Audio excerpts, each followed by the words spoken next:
Hi. അങ്ങനെ ഷാരൂഖ് ഖാൻ്റെ ഡങ്കി എന്നുള്ള പടം, അതിൻ്റെ സംവിധായകൻ നമ്മുടെ വളരെ പ്രിയപ്പെട്ട രാജ്കുമാർ ഹിറാനിയാണ്. അദ്ദേഹത്തിൻ്റെ three idiots, P K, Sanju, Munnabhai, അങ്ങനെ നമ്മൾ ഒരുപാട് സിനിമകൾ അദ്ദേഹത്തിൻ്റെ കണ്ടിട്ടുണ്ട്. അപ്പോൾ ആ ഒരു ടീം ആദ്യമായിട്ട് ഒന്നിക്കുമ്പോൾ, അതായത് ഷാരൂഖ് ഖാൻ്റെ ഒപ്പം രാജ്കുമാർ ഹിറാനി വരുമ്പോൾ നമ്മുടെ പ്രതീക്ഷകൾ ബാനോളാണ്. ആ ഒരു പ്രതീക്ഷയ്ക്കനുസരിച്ചിട്ട് ഈ പടം വന്നു എന്ന് ചോദിച്ചു കഴിഞ്ഞാൽ എനിക്ക് സംശയമാണ്.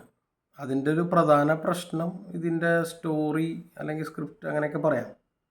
അതായത് ഈ പടത്തിൻ്റെ തുടക്കവും അവസാനമൊക്കെ ഉണ്ടെങ്കിലും ഇതിൻ്റെ ഒരു മിഡിൽ പോർഷൻ മിസ്സിങ് ആയ പോലെയാണ് എനിക്ക് തോന്നിയത്.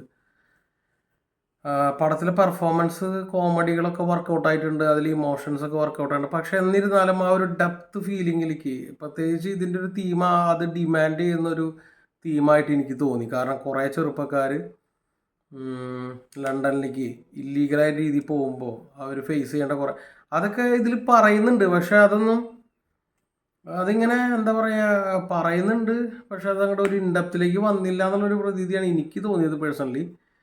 പിന്നെ ഷാരൂഖ് ഖാൻ്റെ പെർഫോമൻസ് ഗംഭീരമാണെങ്കിലും എന്താ പറയുക, സ്ക്രിപ്റ്റ് വൈസ് എനിക്ക് അത്ര അങ്ങോട്ട് താല്പര്യമായില്ല. അത് മുൻപത്തെ അദ്ദേഹത്തിൻ്റെ പടങ്ങൾ നമ്മൾ കണ്ടിട്ടുള്ളതുകൊണ്ട് നമുക്കൊരു പ്രതീക്ഷകൾ ഉണ്ടാവുമല്ലോ. അപ്പോൾ അതാണ് എനിക്ക് തോന്നിയൊരു കാര്യം. പടം വാച്ചബിൾ ആണോ എന്ന് ചോദിച്ചു കഴിഞ്ഞാൽ ഒരു ആവറേജ് പടമായിട്ടാണ് എനിക്ക് പേഴ്സണലി ഫീൽ ചെയ്തത്. ഇപ്പോൾ പത്താൻ വാർ എന്നൊക്കെ പറയുന്ന പടങ്ങൾ എന്ന് പറയുന്നത് അതൊരു കൊമേഴ്സ്യൽ പടമാണ്, അത് മാസ് മസാല പടമാണ്. അപ്പോൾ നമ്മൾ അതിനെ റിവ്യൂ ചെയ്യുമ്പോൾ ഒരിക്കലും നമ്മൾ രാജ്കുമാർ ഹിറാനിയുടെ ഒരു പടം റിവ്യൂ ചെയ്യണ പോലെയല്ല നമ്മളതിനെ റിവ്യൂ ചെയ്യുക.